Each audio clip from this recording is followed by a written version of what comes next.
Somewhere, like in the back of my mind or consciousness, I remember hearing a hissing sound. The same sound that was made when the doctor opened the Vault Tec pod and put me inside to decompress. I stood there, and I think that's when I arrived at consciousness again. The pod door in front of me was lying ajar, with a strange gas fume coming out from the side. Was this still a dream? I had been having many of those. I thought to move my hand. It moved. I nodded my head. This felt real. Dr. Ivan told me I'd need to get into the pod to decompress, or something, before moving on into the vault. Had the decompression finished? What did it even mean to decompress? The lights from inside the pod lit things up near me, but outside the pod it was rather dark. I turned my head towards the ground and saw the silhouette of what appeared to be a body on the ground. I stepped out of the pod and noticed right away that my feet, arms, and everything, they felt so weak. I fell to my knees, surprised at how weak my legs were. How long was I in that thing anyway? Turning to the body on the ground, I was shocked to find out it was one of the old Vault Tec employees, and its body had completely decomposed. All that was left was its Vault Tec clothing, a strange gadget around near where its hand was laying, and what appeared to be its old employee badge. I lifted up the badge, and I was shocked to find it was Dr. Ivan. What happened here? I picked up the gadget near its hand to look for some clues. After messing around with it for a bit, I triggered something on it, and it turned on. There was an error message on the screen that said, "Disconnected from user." I spent the next several minutes toying with it. I remembered seeing it near the wrist of the skeleton on the ground, so I tried fitting it around my wrist and fastened the clamps. Bingo! The error message went away, and a screen came up that sort of looked like a map. I could only guess that it was a map of the area. I couldn't figure out a way to use it to open the door, so I just sat there in the dark, frustrated. After some time being frustrated and unable to think of a way out, I picked up some of the debris of the body, along with the badge, and threw it at the door. Immediately, I heard a beep from the door, and it opened. Wait, was the badge the key? A plastic key? Imagine that!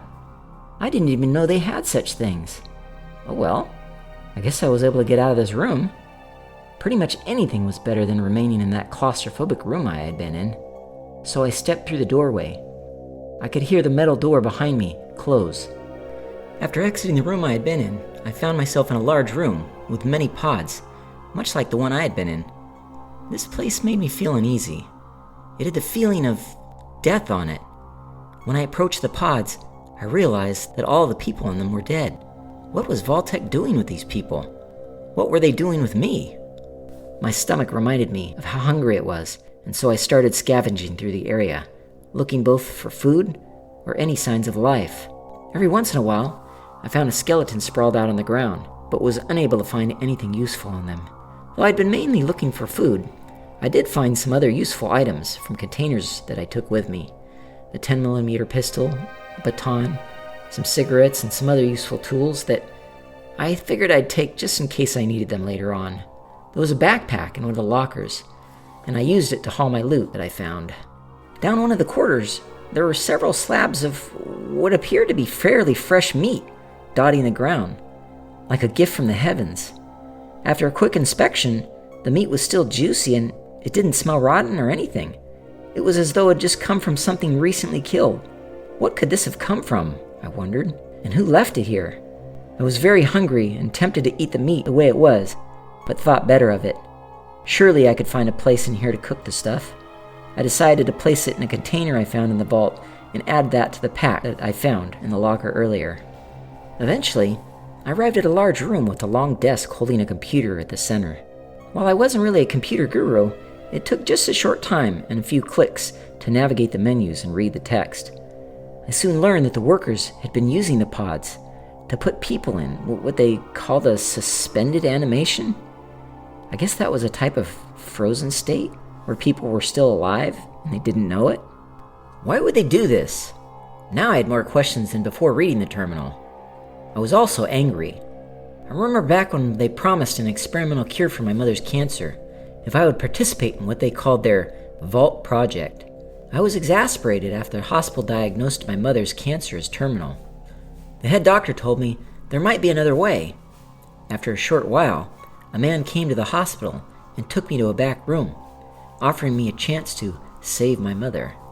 My mother was going to die unless I could find a miracle cure, so I figured if they could cure it, whatever the Vault project they were doing was, I was willing. I didn't even think to ask what I was going to do. Was I just one of their guinea pigs for one of their experiments?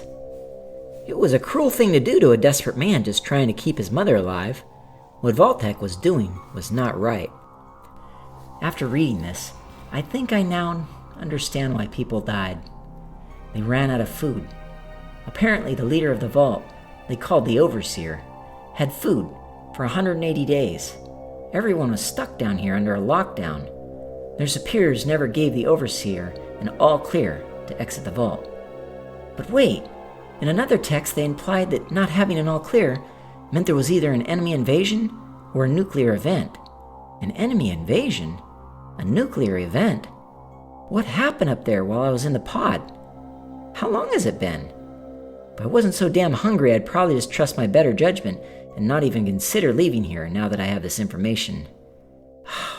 I'm so damn hungry. Doesn't look like I'll have a choice. I finally came to what appeared to be the exit to this facility.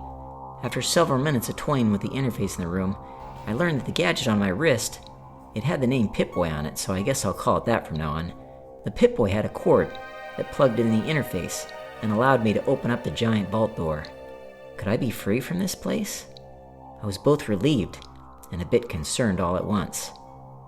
I stepped onto the platform and can feel anxiety well up in me as I ascended into the darkness.